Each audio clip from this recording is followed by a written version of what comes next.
하나님께서 오늘 우리에게 주신 말씀 다 함께 읽도록 하겠습니다. 창세기 45장 5절에서 8절까지의 말씀입니다. 구약성경 71페이지에 있습니다. 창세기 45장 5절에서 8절까지의 말씀입니다. 구약 창세기 45장 5절에서 8절까지 말씀을 한 절씩 교독하시고 마지막 절부터 가겠습니다. 창세기 45장 5절입니다. 당신들이 나를 이곳에 팔았다고 해서 근심하지 마소서, 한탄하지 마소서. 하나님이 생명을 구원하시려고 나를 당신들보다 먼저 보내셨나이다. 6절입니다. 이 땅에 2년 동안 흉년이 들었으나 오직 5년은 밭가리도 못하고 추수도 못할지라. 하나님이 큰 구원으로 당신들의 생명을 보존하고 당신들의 후손을 세상에 두시려고 나를 당신들보다 먼저 보내셨나니, 그런즉 나를 이르러 보내니는 당신들이 아니요 하나님이시라. 하나님이 나를 바로에게 아버지로 삼으시고 그 온 집의 주로 삼으시며 애굽 온 통치자로 삼으셨나이다. 아멘. 오늘 본문 말씀을 지하여 해석이 중요합니다 라는 제목으로 함께 은혜 나누기를 원합니다. 우리가 언어를 할 때 보면 다른 문화권에 가면 그 다른 문화권의 말들을 듣고 해석을 잘해야 그 다른 문화권에 가서 생활하는데 어려움이 없습니다. 이번에 저희 아들하고 태어나서 처음으로 단둘이 보라카이를 여행을 갔다 왔어요. 제가 예전에 신혼여행을 보라카이로 갔었는데 그때는 뭐 한국말도 잘하고 그 사람들도 한국말도 알아듣기도 하고 바디랭귀지로 다 통해서 뭐 가는데 어려움 없겠다. 아들하고 둘이 한번 갔다 오자고 갔습니다. 갔는데 공항에서 문제가 생긴 거예요. 어떤 문제가 생겼냐면 입국 그 심사서를 갖다가 다 컴퓨터로 해가지고 QR코드로 이렇게 하나로 딱 만들어서 찍고 나가 있는데 그걸 몰랐어요. 보라카이를 개별적으로 간 건 처음이라서. 그래서 입국 수속을 밟으면서 QR코드 그러는 거예요. QR코드. 잘 알아듣죠. QR코드. 너 QR 그랬더니 돌아가래요, 나보고.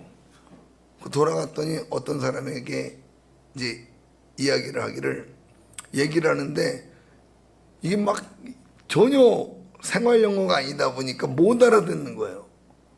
나보고 QR코드가 없으면 들어갈 수 없습니다. 그런 얘기를 하는 것 같아요.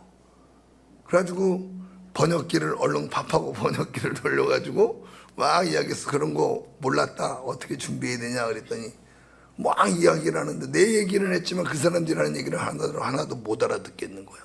번역기를 갖다 대도 그 사람들 영어가 또 밥하고가 알아들을 만한 영어가 아니에요. 그냥 번역도 막 이상하게 번역이 되고 너무 난감한 겁니다. 근데 우리 아들이 영어를 또 배웠잖아요, 조금. 그거 참 감사하더라고. 가르친 게 헛되지 않는다는 걸 그때 알았습니다. 아들이 평소에 나서지 않는 다급하니까 아빠 이게 이렇게 물어보는 거예요. 아빠 이거 이렇게 물어보는 거라고 얘기를 다 해주는 거예요. 그래가지고 그때 그 언어가 해석이 안 돼가지고 오랜 시간을 갖다가 공항에 붙잡혀 있다가 보라카이로 들어가는 차들을 다 놓쳐버렸습니다. 그래가지고 8,000페소 나왔다는 돈을 날리고 그 보라카이를 들어가서 어렵고 힘들게 하여튼 들어가서 여행은 잘하고 이제 오는 날 우리가 픽업 샌딩 차량을 이용을 못해서 샌딩할 때도 차를 어디서 타는지를 모르니까 그걸 또 한국 회사에 전화했더니 바우처 연락처를 알려줘. 필리핀 바우처. 우리를 공항까지 태워다 줄 바우처 연락처를 알려주는 거예요. 그 전화를 하긴 했는데 뭐 이게 번역기도 들릴 수 없고 전혀 못 알아듣는 거예요, 언어를. 그래서 그 보라카이 그 방 청소하는 직원을 불러다가 이거 좀 얘기 좀 해달라. 어디서 모이는지 내가 모른다. 글로 다 써가지고 영어로 써가지고 번역기 돌려가지고 영어로 써가지고 보내주다. 오케이 하더니 통화해 주더라고요. 통화를 해가지고 그 직원이 하는 말이 이메일로 어디서 모여서 어떻게 가는지 보내줄 테니까 오늘 기다리면 이메일로 보내준다고 합니다. 그러는 거예요. 땡큐 감사합니다. 그리고 저녁이 됐는데 이메일이 안 온 거예요. 7시가 됐는데도 이메일이 안 온 거예요. 그래서 한국의 그 픽업 샌딩 해주는 업체에 전화했더니 그 업체는 이미 다 퇴근해서 전화를 안 받아요. 그거 어떡합니까? 그래가지고 다시 그 로비로 내려가가지고 또 막 써가지고 업체에 전화해서 우리 내일 한국을 가야 되는데 어떻게 가는지 알려달라고 좀 설명 좀 해줬으면 좋겠다 해가지고 다 써가지고 사무실 가가지고 프론트에 가서 그분한테 부탁을 했어요. 그분이 전화를 하면서 막 한 30분을 통화하는 거예요. 40분을 통화하는 겁니다. 그러더니 그 여자분이 하는 말이 당신의 정보가 없다는 거예요. 이 샌딩 해주는 업체에서 당신의 정보가 없기 때문에 도와줄 수 있는 게 없다는 거예요. 졸지에 한국을 가야 되는데 한국을 갈 수 없게 된 거예요. 더군다나 필리핀 돈도 다 썼거든요. 다 써가지고 돈이 하나도 없습니다. 그래가지고 그때부터 필리핀에서 이제 칼리보 공항까지 보라카이에서 나가야 되는데 거기 나가는데 돈이 한 5천 페소가 필요해요. 근데 남아있는 돈은 300페소 남아있어. 300페소. 큰일 났다. 그 아들을 걱정할까봐 아들한테 차마 말은 못하고 혼자 나와가지고 그 호텔 직원에게 도와줄 수 없냐고. 근데 얼굴이 싹 변해. 도와줄 수 없다고 우리는. 그래서 돈을 구해야 되는데 또 비자 카드가 있어가지고 비자 카드 가가지고 은행 가가지고 돈을 좀 뽑을 수 있다고 뽑았더니 돈도 안 나와요. 왜 안 나오나 했더니 제가 보라카이 갔을 때가 카드 유효 기간이 만료가 됐어요. 그래가지고 돈도 안 뽑혀요. 그래가지고 어떡합니까? 집에는 내일 가야 되는데 돈이 하나도 없어요. 배 탈 때라든가 거기서 또 까띠끌란 공항에서 까띠끌란 부두에서 갈리보 공항까지 그 차를 타고 가야 돼. 그 차도 다 현금을 필리핀 돈으로밖에 안 된다는 겁니다. 그래가지고 돈도 찾을 수 없고 뭐 하여튼 굉장히 어려운 상황이에요. 밤 11시가 다 됐는데. 그래가지고 안 되겠다. 돌아다 보니까 한국 식당이 있었는데 제가 계좌이체 해주고 밥 먹은 식당이 있거든요. 거기 가서 계좌이체 해주고 필리핀 돈을 좀 받아야겠다. 그리고 갔습니다. 갔더니 문 닫았어요. 또 가다 보니까 한인교회를 봤어요. 한인교회. 제일 먼저 한인교회를 먼저 뛰어갔어요. 한인교회를 뛰어갔는데 한인교회도 문이 닫혀 있어요. 두드려도 안 나오고 우리나라처럼 뭐 교회 전화번호가 있는 것도 아닙니다. 큰일 났다. 큰일 났다. 주님 도와주세요. 집에 가야 되는데 어떡합니까? 주님 그러고 돌아다니는데 구멍가게가 딱 보이는 거예요. 한글로 구멍가게. 불이 환하게 들어와 있어가지고 거기를 막 뛰어갔어요. 갔더니 들어가자마자 그분이 저 한국 사람인 거 알아보고 어서 오세요 한국말로 인사해 주시는 거예요. 와 살았다 주님 감사합니다. 그리고 그 주인한테 사정을 이야기했더니 무슨 그런 일이 다 있냐고 하면서 5천 페소를 빌려주시고 제가 14만 원을 계좌로 이체해가지고 그래서 그 보라카이에서 아주 간신히 탈출해서 나왔습니다. 제가 여행을 하면서 정말 깨달은 게 뭐냐면 영어가 정말로 중요하구나. 영어가 정말로 중요하고 언어가 중요하구나. 어느 나라 가든 이 서로 언어가 소통이 되고 그래야지 어려움 가운데 처했을 때도 도움을 요청할 수 있는데 이게 안 되면요 진짜 다 커서 고아가 되겠더라고요. 그런 어려움을 겪었습니다. 여러분 영어를 지금부터 조금씩이라도 준비하시기를 바랍니다. 특히 자녀들 영어 공부 잘 시키시길 바랍니다. 예, 그래서 해석이 중요하구나, 통역이 중요하구나 그런 걸 느꼈습니다. 근데 여러분 우리가 언어만 해석을 잘해야 되는 게 아니라 우리 인생의 해석도 정말로 잘해야 되구나라는 걸 느꼈어요. 우리 인생을 살다 보면요 생각지 못한 고난, 생각지 못한 어려움, 생각지 못한 이런 힘든 일들을 겪을 때가 있습니다.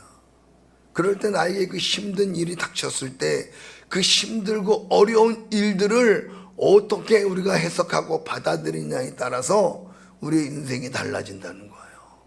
잘 해석하면 그 고난과 어려움을 통해서 진정한 복을 볼 수 있고 진정한 하나님의 은혜와 사랑을 깨달을 수 있는 반면 우리에게 찾아온 인생의 고난과 어려움을 잘못 해석하게 되면 내 마음속에 누군가를 향한 끊임없는 원망을 갖고 여러분 이렇게 우리 마음속에 독을 품고 우리가 인생을 불행하게 살아갈 수가 있다라는 거예요. 그래서 오늘 이 말씀을 통해서 우리 인생의 해석을 잘해야 되구나. 살다 보면 우리 인생 가운데 분명히 고난이 오고 어려움이 찾아올 수 있습니다. 이때 이 고난과 어려움들을 어떻게 해석하느냐에 따라서 내 인생이 앞으로의 인생이 달라진다는 거예요. 저와 여러분들이 오늘 말씀을 통해서 우리의 인생을 아름답게 해석할 수 있기를 예수님의 이름으로 축원합니다. 요한복음 9장 1절에서 3절 말씀 보면요, 예수께서 길을 가실 때에 태어날 때부터 앞을 보지 못하는 사람이 있었습니다. 예수님의 제자가 물어보는 거예요. 선생님, 이 사람이 이렇게 앞을 보지 못하는 것이 이 사람의 죄 때문입니까? 부모님의 죄 때문입니까? 이분의 이 고난과 어려움을 이 예수님의 제자들, 당시 유대 문화들은 그 고난을 해석할 때 죄로 인한 하나님의 형벌로 해석했어요. 그러나 예수님께서는 어떻게 해석하시는 줄 아십니까? 3절에 예수께서 대답하시되 이 사람이나 그 부모의 죄로 인한 것이 아니라 그에게서 하나님이 하시는 일을 나타내고자 하심이라. 아멘. 예수님은 그 사람의 고난과 고통과 아픔을 통해서 하나님의 영광을 나타내시기 위함이다. 우리 하나님의 살아계심을 나타내기 위함이라고 예수님은 해석하시면서 그 고통과 어려움 가운데 있는 사람에게 위로를 주시고 소망을 주시고 격려해 주시는 줄로 믿으시기를 바랍니다. 아멘. 그렇기 때문에 우리의 인생에 찾아오는 이 고난과 아픔들을 어떻게 해석하느냐가 굉장히 중요하다는 거예요. 오늘 우리가 본문을 보면 우리가 너무나 잘 아는 요셉이죠. 요셉이 꿈을 꿨다가 그 꿈으로 말미암아 형님들의 시기 질투로 인해서 미움을 받게 됩니다. 그리고 구렁에 빠뜨려서 죽임을 당할 뻔하고, 그러나 죽는 것은 면해서 노예로 팔려가게 됩니다. 노예로 팔려가서 열심히 그는 자기 일에 최선을 다했지만 그 보디발이라고 하는 장군의 집에 종으로 살았는데 요셉이 저처럼 잘생겼거든요. 그러니까 이 보디발의 아내가 요셉을 꼬시려고, 요셉아 나를 기쁘게 하렴, 내가 너 그럼 우리 집에서 행복하게 해줄게, 너 왕처럼 살게 해줄게. 그러나 요셉은 정직한 사람이라 내가 어떻게 하나님 앞에 범죄하겠습니까? 주인이 나에게 모든 걸 다 하라고 허락했지만 그만 건 당신뿐인데 내가 어찌 아무도 보지 않는다고 불법을 저지를 수 있겠습니까? 그리고 도망가 버렸어요. 보디발의 아내가 괘씸해서 저놈이 나를 겁탈하려고 했다, 나에게 몹쓸짓을 하려고 했다 소리를 지르는 바람에 요셉이 또 옥에 갇혀요. 그 옥에 갇혀서 또 얼마나 여러분 고생을 많이 했겠습니까? 그 옥에 갇혀서 또 고난 가운데 술 맡은 관원장과 떡 맡은 관원장을 만나서 그들이랑 꿈을 꿨는데 그 꿈을 해석을 해줘서 이 술 맡은 관원장은 복직되고 떡 맡은 관원장은 목이 잘려 죽습니다. 이 술 맡은 관원장에게 요셉이 당신이 복직되거든 내가 억울하게 옥에 갇혔으니 나를 좀 기억해 주십시오 그랬는데 술 맡은 관원장이 요셉을 기억하지 않습니다. 그 요셉을 잊어버렸어요. 그러다가 요셉이 여러분 때가 되매 바로 왕이 꿈을 꿨는데 이상한 꿈을 꿨습니다. 자기 술객들, 점술가들, 신하들에게 꿈 얘기를 했지만 아무도 꿈을 해석하지는 못해요. 그때 여러분 술 맡은 관원장이 요셉을 생각한 거예요. 왕이요, 제가 옥에 갇혔을 때 내가 꿈을 능히 해석한 사람이 있는데 그가 해석해 준 그대로 나는 복직되고 저 떡 맡은 관원장은 죽었습니다. 아 그러냐고 그 청년을 내게로 데리고 오라고 그래요. 그래서 바로가 왕 앞에 섭니다. 그리고 바로의 꿈 얘기를 쫙 해줘요.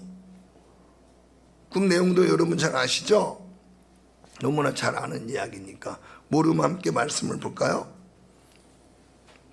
창세기 41장 1절에서 8절입니다.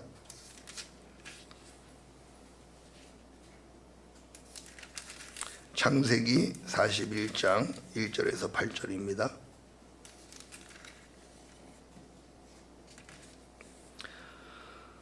우리 함께 읽겠습니다. 41장 1절에서 8절입니다. 시작. 만 2년 후에 바로가 꿈을 꾼즉 자기가 나일 강가에 서 있는데 보니 아름답고 살찐 7 암소가 강가에서 올라와 길밭에서 뜯어먹고 그 뒤에 또 흉악하고 파리한 다른 7 암소가 나일 강가에서 올라와 그 소와 함께 나일 강가에서 있더니 그 흉악하고 파리한 소가 그 아름답고 살찐 7 소를 먹은지라 바로가 곧 깨었더라.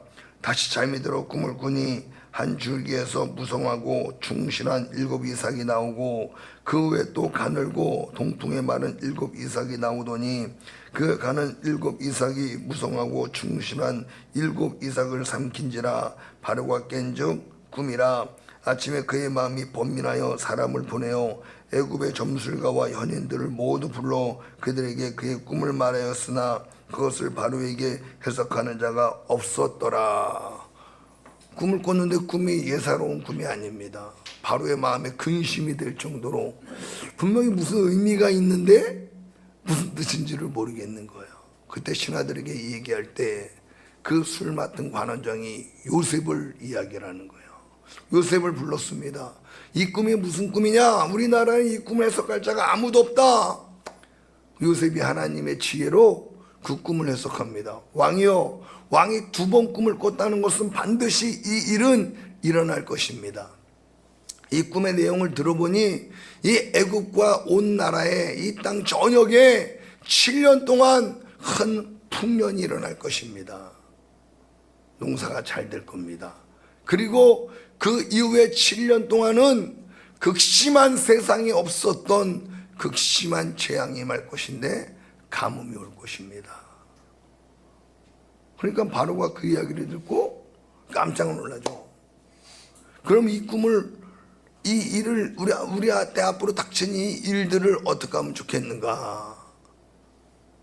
그때 요셉이 말합니다. 7년 동안 풍성한 곡식을 거둬들였을 때 곡식을 탕진하지 마시고 그걸 저축해 주십시오. 아껴 쓰십시오. 그러면 7년의 재앙이 왔을 때 그 어려움들을 이겨낼 수 있을 것입니다. 바로가 그 이야기 듣고 깜짝 놀라요. 야, 너의 지혜와 총명함이 하나님으로부터 나온 것이다. 이제부터 요셉을 애굽의 국무총리로 내가 애굽의 총리를 세우고 이 나라를 관할하게 하노라 하고 애굽을 졸지에, 애굽에서 요셉을 졸지에 총리가 되게 했다는 거예요. 왕 다음으로 권위 있는 사람으로 하나님이 세워주신 줄로 믿으시기를 바랍니다. 그 요셉이 애굽의 총리로 나라를 잘 관리하고 다스렸어요. 근데 이제 7년이 지나서 온 나라에 기근이 왔습니다. 먹을 식량이 없어서 다들 먹을 식량을 찾으러 다니는 거예요. 그때 요셉이 아주 굉장한 지혜와 지략으로 애굽을 더욱더 강성한 나라로, 애굽 주변의 모든 나라들 다 애굽의 땅이 되게 만들어 버렸어요. 근데 당시 멀리서 살던 이 야곱과 야곱의 자녀들도 식량이 떨어져서 먹을 게 없는 겁니다. 근데 야곱이 얘들아, 저 애굽 땅에는 곡식이 풍성하대더라. 거기 가서 곡식을 구해와라. 그리고 형들이 애굽 땅에 곡식을 구하러 간 거예요. 요셉이 그걸 알았습니다.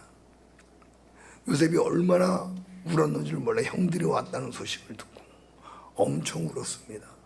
왜 울었을까요?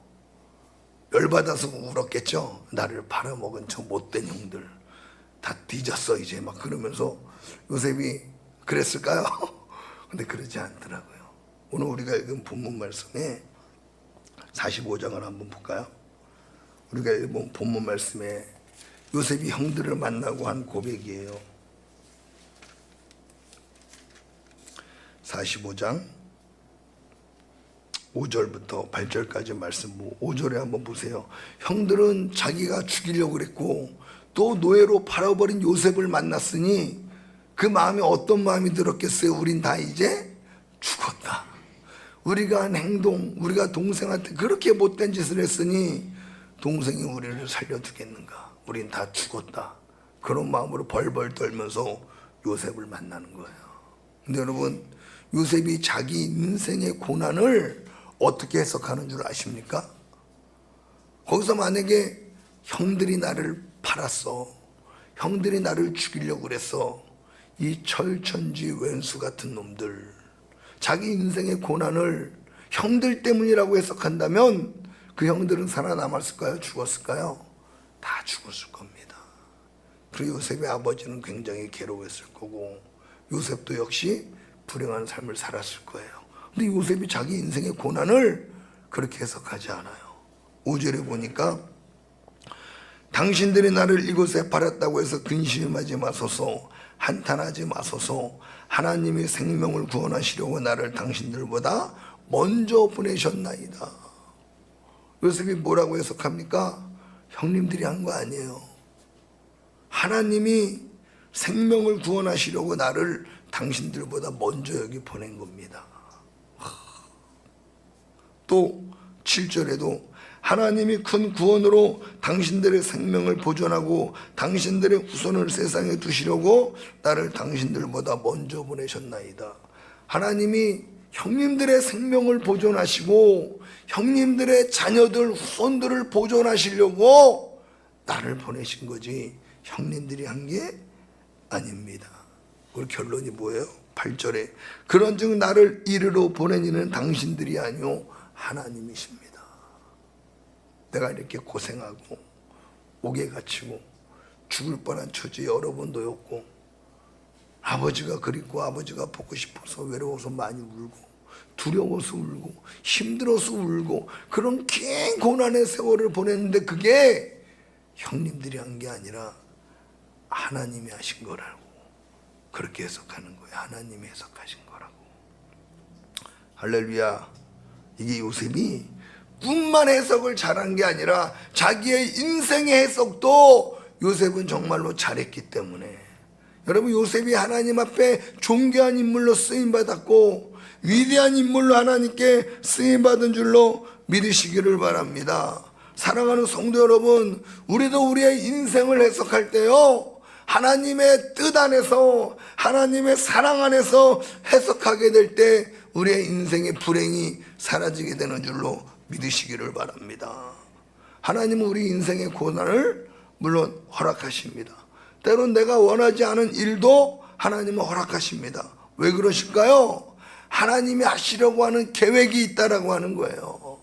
요셉도 자기가 원하지 않은 인생을 살았고 원하지 않은 길을 갔고 원하지 않은 고난과 아픔을 겪었지만 요셉은 말하기를 이 일을 이루신 분은 하나님이십니다.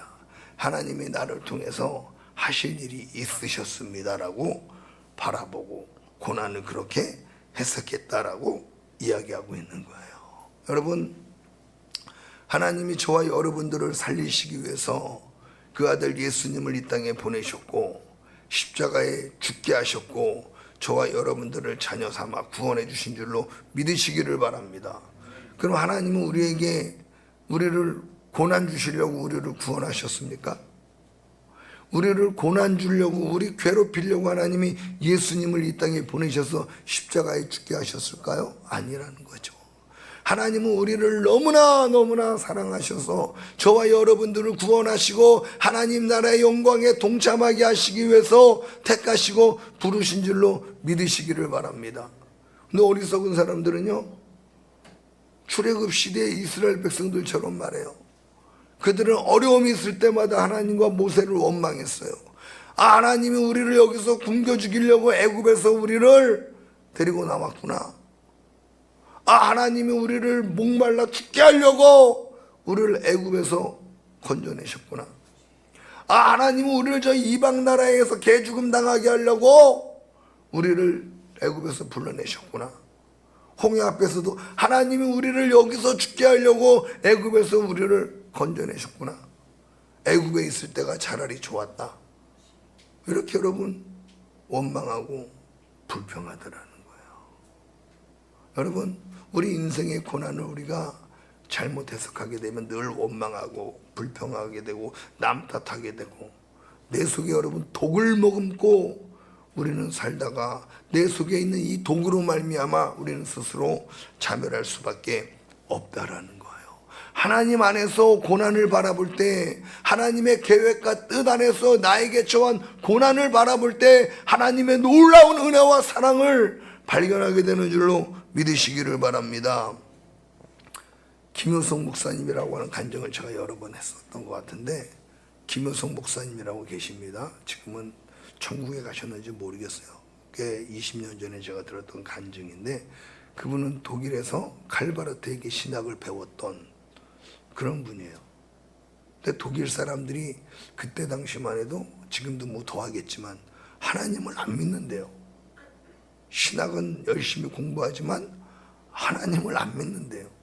그 교수님이 공부하는 시간에 여기서 예수님 정말로 믿는 사람 손들어봐. 그 신학생들이면 다 손들어야 되잖아요. 그 목사님 혼자 손들대라는 거예요. 목사님 혼자. 그 목사님이 그래서 이상했대요. 야, 너네는 신학을 왜 하냐? 하나님 안 믿으면 직업이 좋잖아. 독일에서 목사는 굉장히 좋은 직업입니다. 공무원입니다. 생활보장이 다 돼요. 그러니까 직업이 좋아서 우리는 목사가 되지, 너 하나님 믿어? 하나님이 진짜 있다고 믿어? 신학생들이 이렇게 물어볼 정도래요. 그 이분이 독일에서 공부할 때는 완전히 이 광신자 취급을 받고, 한국에서 왔을 때는 자유주의 약자 취급을 받더라는 겁니다. 한국은 정말로 하나님을 믿는 교회잖아요. 독일은 안 믿는데요. 그 이분이 한국에 와서 하나님이 정말로 계신가 그런 의구심을 갖고 있는데, 한 친구 목사가 너 목회를 해봐라. 너 하나님 만나고 싶은 목회를 해봐라. 그 독일에서 많은 학자들이 너 하나님 손 잡아봤냐 이거예요. 너 하나님 손 잡아봤냐. 하나님을 네가 믿는 하나님이 정말로 살아계시다면 너 그 하나님 손 잡아봤냐.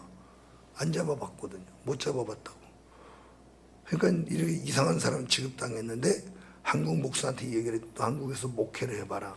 그럼 하나님을 만나게 될 거다. 그래서 목회를 처음 하게 된 데가 어디냐면 저 소록도 나병 환자 마을이었대요. 거기에 마침 목사가 없는데 너 거기 한번 가서 목회를 해보라고. 그래서 한번 가보겠다고. 갔답니다. 문둥병 환자하고 나병 환자가 뭔지도 잘 모르고 갔죠. 갔는데 이상한 사람들이 있다라는 거예요. 뭐 코가 없고 눈이 없고 손이 없고 뭐 온전한 사람은 하나도 없고 다 이렇게 외계인 같고 뭐 미생물 같고 뭐 이상한 사람들만 있더라는 거예요. 끔찍하고 끔찍하더라는 거예요. 아이고, 야, 여기서 목회 못하겠다. 설교 한번 하고 얼른 도망가야겠다. 그리고 설교 한번 하고 이제 축도하고 도망가려고 하는데 어떻게 도망가지? 그렇게 고민하고 이제 축도를 했는데 사람들이 한 명도 없는 거예요. 성도들이. 아, 잘됐다. 빨리 도망가자. 그리고 가방에 막 성경책 넣어가지고 나가고 문을 쫙 열었는데 거기 성도들이 쫙 줄 서서 멀쩡한 사람 손 한번 잡아보겠다고 목사님을 쭉 서서 기다리고 있다는 거예요. 그 여러분, 우리가 문둥병은 전염병으로 알고 있잖아요. 나병은 전염병으로 알고 있어서 격리시켜서 수용하잖아요. 근데 나병 환자들이 악수하겠다고 목사님 쭉 서서 기다리고 있는데 어떻게 손을 안 내밀 수가 없잖아요. 손을 내밀자 막 자기들끼리 알아서 잡고 비비고 막 주물르고, 근데 막 그 악수하는데 막 고름이 있잖아요. 고름이 막 다 보이는데 그냥 막 너무 세게 누르게 막 터질 것 같다라는 겁니다. 뭐 인상을 쓸 수는 없고 속으로만 주여 주여 하면서 막 악수를 막 간신히 다 했는데 그때 그분의 마음속에 은혜가 임했대요. 너 하나님 손 잡아봤냐고 하는 그 질문에 대한 답이 거기서 나오더래요. 이 손이 하나님 손이구나. 이 손이 하나님의 손이라고 믿겨지고 느껴지더라는 거예요. 내가 지금 하나님의 손을 잡고 있는 거구나. 이 사람들이 하나님이구나 하고 거기서 도망가려고 하던 발걸음을 돌려서 거기서 짐을 풀어놓고 거기서 목회를 하기 시작했다고 합니다. 목회하는데도 뭐 그때 감동을 받아서 목회한다고 하긴 했지만 현실은 너무나 힘들죠. 나병 환자들만 수두룩하고 거기서 목회를 시작하는데 어느 날 어떤 할머니 한 분이 목사님 하면서 막 뛰어오더래요. 목사님 기뻐하세요 그러더래요. 할머니 뭐 무슨 일 있으세요? 그랬더니 드디어 내 세 번째 손가락이 떨어졌습니다 그러더라는 거예요. 그리고 기뻐하는 거예요. 제가 손가락 2개가 남았지만 제가 이 2손가락으로 목사님 밥도 해드리고 목사님 빨래도 해드릴게요. 그러더라는 겁니다. 이 목사님 너무 기가 차서 막 화가 나더래요. 그래서 할머니한테, 기뻐하시는 할머니한테, 할머니 기뻐요? 화나지 않으세요? 남들 안 걸리는 문둥병에 걸려서 가족들에게 다 버림받고 이 마을에 고립돼서 시집도 못 가고 이렇게 평생 살다가 손가락이 떨어지고 저기서 눈도 뽑히고 코도 떨어지고 그러다 죽게 되는데 기뻐요? 뭐가 기뻐요? 하나님이 원망스럽지 않으세요? 뭐 화를 냈대요. 여러분들은 어떻겠습니까? 기쁘겠어요? 원망이 들겠어요? 이 할머니가 그러면서 자기가 여기 오게 된 이야기를 해주더래요. 제가 17살에 문둥병이 발병했습니다. 그때 우리 아버지는 나를 문에 걸어 잠그고 집에 못 나오겠습니다. 너가 문둥병 걸린 거 알면 우리 집안 다 망한다. 네 오빠 취직도 못하고 사회생활도 못하고 우리도 다 사회생활도 못하고 우리 다 죽는다. 네가 나오면 안 된다. 그리고 문을 걸어 잠갔대. 학교도 못 가고. 그래 아침마다 아버지가 새벽에 쓱쓱쓱 칼 가는 소리가 들리더래요. 문틈을 이렇게 보니까 아버지가 칼을 갈더니 칼을 들고 자기 방 앞으로 오더래요. 자기 방 앞에 와서 칼을 들고 떨다가 다시 돌아가더래요. 그 다음날 아침 되면 또 칼을 갈고 또 자기 방 앞으로 오더래요. 이런 일이 몇 번 반복되더라는 겁니다. 네가 살면 우리 집안이 망한다는 거예요. 그 당시 문화는 그랬대요. 그냥 어느 날 아버지는 이때 이 할머니는 아버지가 나를 죽이려나 보다 그렇게 생각하고 굉장히 많이 울었답니다. 그 아버지가 문을 딱 열더니 야 네가 죽어야 우리 집안이 산다. 근데 차마 내가 아버지로서 내 딸을 내가 죽이지 못하겠다. 저 산의 웅덩이에 산에 가면 큰 웅덩이가 있다. 네가 가서 빠져 죽어라 그러더래요. 네가 가서 빠져 죽어라. 얼마나 여러분 이게 상처가 되겠습니까? 아버지들 조심하시기 바랍니다. 너가 죽어야 우리 집안이 사니까 가서 네가 빠져 죽으라는 거예요. 큰 상처를 받고 산으로 올라갔대요. 내가 죽어야 우리 가족이 산다니까. 근데 뒤에서 울면서 엄마가 따라오고 안 된다 안 된다. 어머니가 죽으면 안 된다. 엄마보다 먼저 죽는 딸이 어디냐고. 죽으면 안 된다. 죽지 말라고. 그러면서 어머니가 하는 말이 여기 쌀 엄마가 한 자루 줄 테니까 이 쌀 가지고 와서 산신령님한테 빌어라. 산신령님한테 빌면 혹시 너 고쳐줄지 모르니까 죽지 말고 산에 가서 기도하라고 그러더라는 거예요. 그래서 울다가 엄마를 진정시켜놓고 알았다고 어머니 걱정하지 마시라고. 그리고 쌀을 들고 올라가는데 아버지가 말한 웅덩이가 보이는 거예요. 그래서 그 웅덩이에 가서 쌀을 내려놓고 신발을 벗고 뛰어내리려고 하는데 안 된다 안 된다 하면서 엄마가 찾아온 거예요. 엄마가 걱정돼서 따라왔대요. 안 된다고. 엄마보다 먼저 죽는 딸이 어딨냐고. 죽지 말라고 막 둘이서 부둥켜 안고 얼마나 울었는지 모른답니다.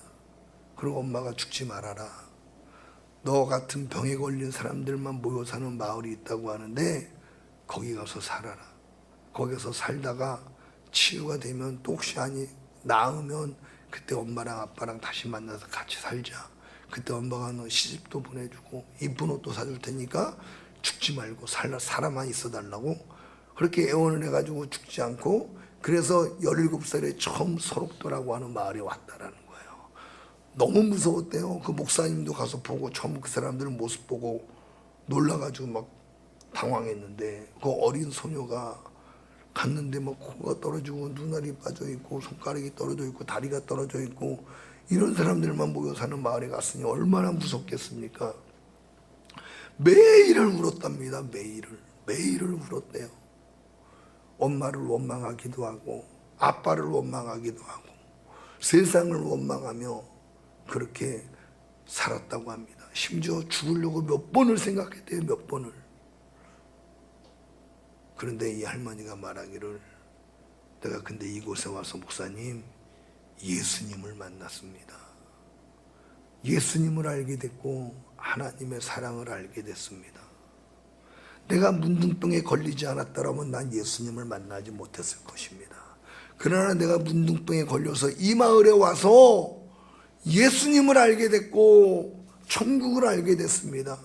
나는 비록 문둥병이 되어서 문둥병에 걸려서 이렇게 몸은 썩어가고 있고 이렇게 죽을 거지만, 그러나 내가 죽은 다음에 나는 예수 그리스도로 말미암아 영원한 하나님 나라에서 가장 아름답고 신령한 몸으로 회복되어서 하나님과 함께 영원히 천국에서 살 것인데 왜 내가 원망하고 불평합니까?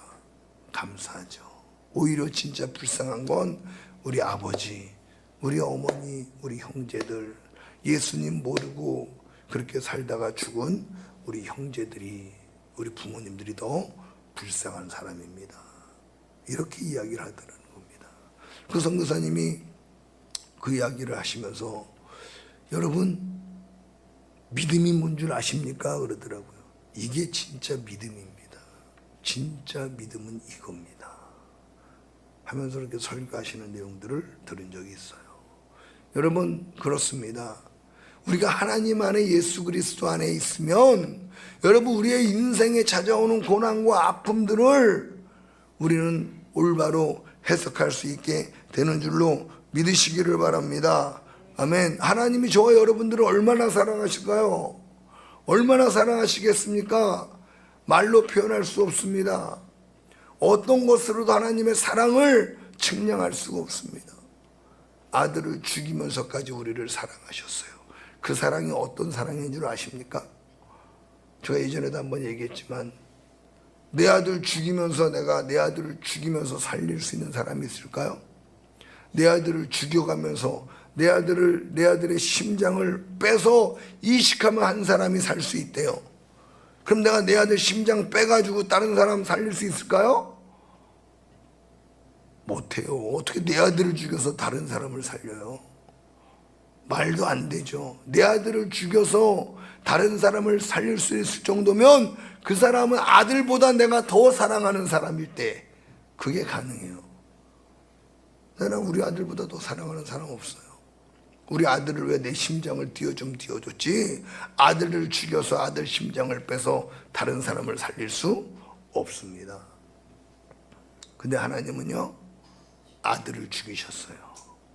그것도 십자가에서 모질게 고난과 고통을 당하고 죽게 하셨어요. 왜 그런 줄 아십니까? 바로 나를 살리기 위해서요. 바로 여러분들을 살리시기 위해서 하나님은 아들을 죽여가면서 저와 여러분들에게 영원한 생명을 주신 줄로 믿으시기를 바랍니다. 하나님이 우리를 그렇게 사랑하셨습니다. 그럼 하나님이 왜 우리를 이렇게 사랑하셨을까요? 우리에게 고난 주시려고요? 우리에게 재앙 주시려고요? 우리에게 어려움 주시는 게 하나님의 기쁨이라서요? 아니라는 거예요. 하나님은 아들을 죽이면서까지 우리를 사랑하시는데 그 하나님의 사랑은 변함없는 줄로 믿으시기를 바랍니다. 그럼 하나님은 우리 인생 가운데 왜 고난을 허락하실까요? 하나님의 더 큰, 더 놀라운, 우리의 이성으로 우리의 지식으로 알 수 없는 하나님의 놀라운 계획이 있다라는 거예요. 할렐루야. 여러분 그걸 믿는 저와 여러분 되기를 예수님의 이름으로 축원합니다. 인생을 살다 보면요, 어려운 일이 분명히 많이 와요. 어떤 분은 사업을 하다가 졸지에 사업이 망해서 어려움 당하는 분들이 있을 수 있어요. 또 경제적으로 생활 가운데 직장 생활하고 다니지만 어려움이 또 올 수도 있어요. 또 어떤 분은 원치 않는 질병으로 어려움을 겪는 분이 있을 수도 있어요.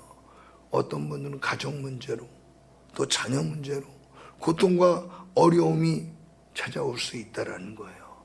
이 우리에게 찾아온 고난과 어려움을 우리가 하나님의 은혜와 사랑 안에서 잘 해석해야지 그 고난이 우리에게 복이 되고 그 고난이 저와 여러분들에게 진정 유익이 되는 걸 믿으시기를 바랍니다. 그런데 우리에게 찾아온 고난을 잘못 해석하게 되면 저 사람 때문에 내가 이렇게 됐어, 저 사람 때문에 내가 이렇게 어려움 받아, 저 사람 때문에 내가 망했어. 저 사람 때문에 내 인생은 꼬였어. 늘 원망하며 내 안에 독을 품고 미워하며 저주하며 그렇게 인생을 살다가 우리 인생은 그런 고난 가운데 망해갈 수밖에 없다라는 거예요. 그러나 이 고난은 하나님의 은혜와 사랑 속에서 잘 해석하면요, 고난이 유익이고 지금의 고난이 복이 되는 줄로 믿으시기를 바랍니다. 고난을 하나님의 은혜와 사랑 안에서 왜 나에게 이런 일이 생겼는가를 우리가 해석하게 될 때, 하나님이 나를 너무 사랑하셔서 하나님만 바라보라고 하시는구나. 할렐루야. 하나님이 나를 사랑하셔서 나를 하나님께로 더 가까이 나오라고 하시는구나. 하나님이 나를 사랑하셔서 나를 더 큰 사람으로 만드시려고 하시는구나. 하나님이 나를 너무 사랑하셔서 나를 하나님의 일에 동참시키고자 나를 쓰기를 원하시는구나. 여러분, 이렇게 해석이 되면요, 요셉과 같이 남들을 향한, 자기를 어렵게 하고 힘들게 하는 사람들을 향하여 원망하는 것이 아니라, 저주하는 것이 아니라 하나님의 사랑으로 품게 되고 용서하게 되고 하나님의 은혜와 사랑을 더 크게 나타나게 되는 줄로 믿으시기를 바랍니다. 사랑하는 성도 여러분, 세상에 우연은 없습니다. 다 하나님의 계획이 분명히 있습니다. 지금 우리가 고난과 어려움을 당하고 있습니까? 분명한 하나님의 계획이 있어요. 그 계획의 목적이 뭔 줄 아십니까? 우리를 절대 망하게 하거나 고통을 주시려고 하시는 것이 아니라 저와 여러분들을 통해서 하나님은 더 큰 일을 이루시려고, 저와 여러분들을 더 하나님 곁에 가까이 두시려고 하시는 그러한 사랑의 계획이 있다는 걸 믿으시기를 바랍니다. 이 여러분들 앞에 인생에 찾아온 고난과 어려움들을 예수 그리스도의 십자가의 사랑 안에서, 하나님의 사랑 안에서 바르게 해석할 수 있는 저와 여러분 되기를 주님의 이름으로 축원합니다. 우리는 하나님의 계획 안에 있습니다.